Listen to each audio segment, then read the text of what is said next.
हाँ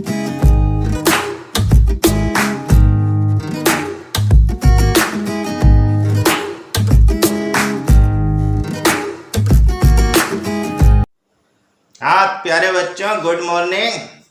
सभी मजे में? तो भाई हम प्रॉपर्टीज ऑफ डेफिनेट इंटीग्रल पढ़ रहे थे। कई प्रॉपर्टीज पढ़ चुके थे, बार बार नहीं लिखेंगे। अब तक तो हमारे दिमाग में वो बैठ जानी चाहिए। प्रीवियस वीडियो में हमने इवन और ऑड फंक्शन वाली प्रॉपर्टी देखी थी, वही हम यहाँ वापस लिखने जा रहे हैं। हमने लिखा था कि integral minus a to a f x d x is equal to 0 to a f x d x. कब f x is an even function? बोलो था 0। कब f x is an odd function? अभी भी कुछ स्टूडेंट पूछ रहे हैं कैसा, आप कैसे पहचानेंगे कि इवन फंक्शन है? तो फंक्शन में x की जगह माइनस एक्स रख के देखना, अगर कोई चेंज ना आए तो वो इवन फंक्शन है। जैसे देखो तो f x is equal to x square, जरा x की जगह माइनस एक्स रखो तो बना माइनस एक्स का स्क्वायर, वही एक्स स्क्वायर वही एफ एक्स। बोलो इवन फंक्शन हुआ कि नहीं? इसके जगह लिख देते हैं f x is equal to x cube, तो एफ माइनस एक्स देखते हैं तो माइनस एक्स का क्यूब मतलब minus x cube is equal to minus f x. कभी ऐसा हो जाए तो वो ऑड फंक्शन है। पहचान लोगे कि नहीं? कुछ नहीं करना है, एक्स की जगह माइनस एक्स रख के देखना, अगर फंक्शन में कोई चेंज नहीं आता है तो वो इवन फंक्शन है। पर अगर f minus x is equal to minus f x हो जाता है तो वो एक ऑड फंक्शन है। अगर फंक्शन ऑड है तो माइनस ए से लेके ए के बीच में उसका इंटीग्रेशन हमेशा 0 है, और अगर इवन है तो उसको 2 इंटू 0 टू ए किया जा सकता है। ऐसा हमने प्रीवियस वीडियो में देखा था। अब देखो कंपटीशन पूरा थ्योरी पर डिपेंड करता है। वहां एक बड़ा सा क्वेश्चन दिखता है जिसे देख के स्टूडेंट एकदम घबराता है, पर अगर थ्योरी पक्की है तो वो देखकर ही आंसर लिख देता है। कैसे? देखो क्वेश्चन यूं पूछा गया कि if f x is equal to determinant cos x 5 sin x, यहां लिख दिया एक्स स्क्वायर, यहां लिख दिया -7, यहां लिख दिया एक्स स्क्वायर साइन एक्स, यहां लिख दिया एक्स स्क्वायर कॉस एक्स, यहां लिख दिया सेक एक्स, यहां लिख दिया एक्स प्लस साइन एक्स। और कहा इवेल्युएट। पहला question integral -1 to 1 f x d x. दूसरा question integral -1 to 1 x square f x plus f dash x d x. यहां स्क्वायर ब्रैकेट का मतलब ग्रेटेस्ट इंटीजर फंक्शन नहीं है, नहीं तो प्रॉब्लम में सामने लिख कर दिया जाएगा कि इसका मतलब ये है। अब देखो अगर इसको एक्सपांड करने गए तो हमारा क्वेश्चन हो गया। जरा लिमिट को चेक करो, ये -1 to 1 है। क्यों ना हम ये देखें कि इवन फंक्शन है कि ऑड फंक्शन है। चलो जरा x की जगह माइनस एक्स रख के देखते हैं। देखना we have f minus x is equal to, चलो जरा x की जगह माइनस एक्स लिखो तो cos minus x 5 sin minus x, minus x का स्क्वायर -7 minus x square sine minus x, minus x square cos minus x sec minus x, यह लिख दिया minus x plus sine minus x. बना दे ऐसा।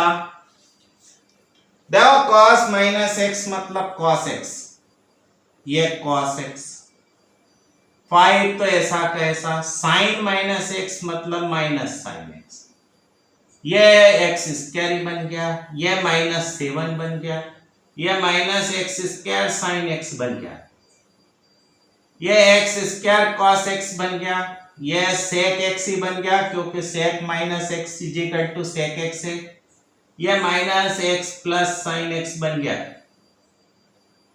बोलो कोई दिक्कत?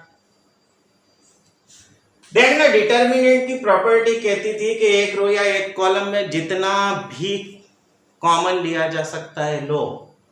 देखो थर्ड कॉलम में से माइनस को कॉमन किया जा सकता है कि नहीं, तो therefore f minus x is equal to, ये माइनस कॉमन, जरा देखो तो cos x 5 sin x, x square -7 x square sine x, फिर हमारे पास था एक्स स्क्वायर कॉस एक्स, यह सेक एक्स, यह एक्स प्लस साइन एक्स। देखो तो कहीं ये एफ एक्स तो नहीं है, therefore f minus x is equal to minus f x. इसका मतलब यूं लिखा जा सकता है कि f x is an odd function of x. अगर हमारे पास ऑड फंक्शन है तो -1 to 1 f x d x definitely 0 है, therefore -1 to 1 f x d x is equal to 0। तो पहले का तो आंसर बन गया 0। जरा दूसरे का आंसर देखें, या एफ डबल डैश एक्स करो। अब देखना, since fx is an odd function, बना ऑड फंक्शन, तो क्या लिख सकते हो कि f minus x is equal to minus f x. जरा डिफरेंशियल कर दो तो therefore यूं लिख दें f डैश माइनस एक्स और माइनस एक्स का -1 is equal to minus f dash x. यहां से ऐसा लिख सकते हैं कि f dash minus x is equal to f dash x. इसका मतलब एफ डैश एक्स हमारे पास इवन फंक्शन बन गया। माने ऑड फंक्शन का डेरिवेटिव अगर एग्जिस्ट होता है तो याद कर लो वो एक इवन फंक्शन है। तो यहां से यूं लिख सकते हैं कि f dash x is an even function. अब ये इवन फंक्शन था, जरा इसका डेरिवेटिव देखें तो मिटा दें इस तरफ। देख इवन फंक्शन है तो हम यूं लिख सकते हैं therefore f dash minus x is equal to f dash x.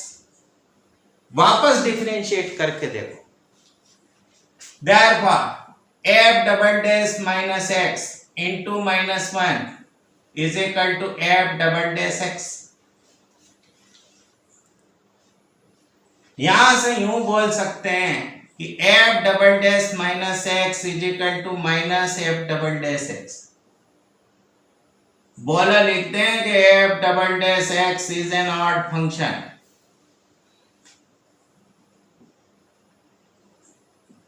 देखना एफ एक्स भी एक ऑड फंक्शन था, एफ डबल डैश एक्स भी एक ऑड फंक्शन था।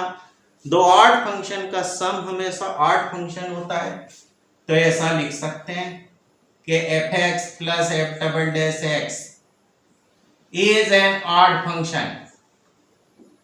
बताओ तो एक्स स्क्वायर इवन फंक्शन है कि नहीं?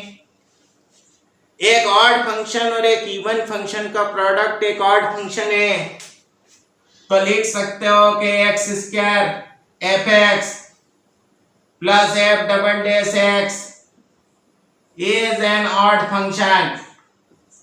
और अगर सोचो यह ऑड फंक्शन है तो -1 से लेके 1 के बीच में इसका इंटीग्रल कितना है? तो लिख दें प्यारे बच्चों 0 के बराबर है। देखो पूरी तरह से थ्योरेटिकल क्वेश्चन, तुम्हें कहीं एफ एक्स नहीं निकालना पड़ा, कहीं डिटर्मिनेंट एक्सपांड नहीं करना है, सिर्फ प्रॉपर्टीज पर चलते जाओ। कर पाओगे ऐसा क्वेश्चन? अगला लिखें, अधिकतर बोर्ड में आता है, मिटा दें तो सेकंड क्वेश्चन लिखेंगे। Evaluate integral -π/2 to π/2 sin mod of x plus cos mod of x dx। फिर से जरा लिमिट को चेक करो। -a to a जैसी है, क्यों ना हम ये चेक करें कि फंक्शन इवन है कि ऑड है। मानो late f(x) is equal to sin mod of x plus cos mod of x। Then जरा f माइनस एक्स की वैल्यू निकाल के देखो तो sin mod of minus x प्लस cos mod of minus x. बोले इसे ही लिख सकते हैं कि sin mod of x plus cos mod of x, क्योंकि माइनस एक्स का मॉड लो या x का मॉड लो कोई फर्क नहीं पड़ता। तो हम लिख सकते हैं कि साहब ये fx है। देखो f माइनस एक्स fx के इक्वल है, तो हम लिख सकते हैं कि fx एक इवन फंक्शन है। Therefore fx is equal to sin mod of x plus cos mod of x is an even function। Even function है तो -π/2 to π/2 को 0 to π/2 लिख सकते हो। Therefore -π/2 to π/2 sin mod of x plus cos mod of x dx is equal to लिख सकते 2 0 to π/2 sin mod of x plus cos mod of x dx। देखो x की लिमिट 0 से लेके π/2 तक चली गई, मतलब x greater than equal to 0 है। अगर x greater than equal to 0 है तो mod of x x है। तो हम ये लिख सकते हैं 2 0 to π/2 sin x plus cos x और ये dx। अब हम बार बार ये इंटीग्रल नहीं लिख रहे, इसे सपोज कर लो या ही है।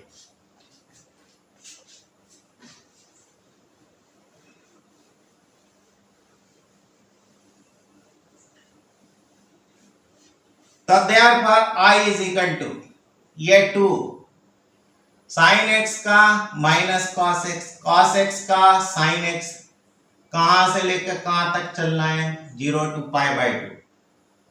सबसे पहले अपर लिमिट रखो cos π/2 0 sin π/2 1, लोअर लिमिट रखो cos 0 1 sin 0 0, आंसर 4।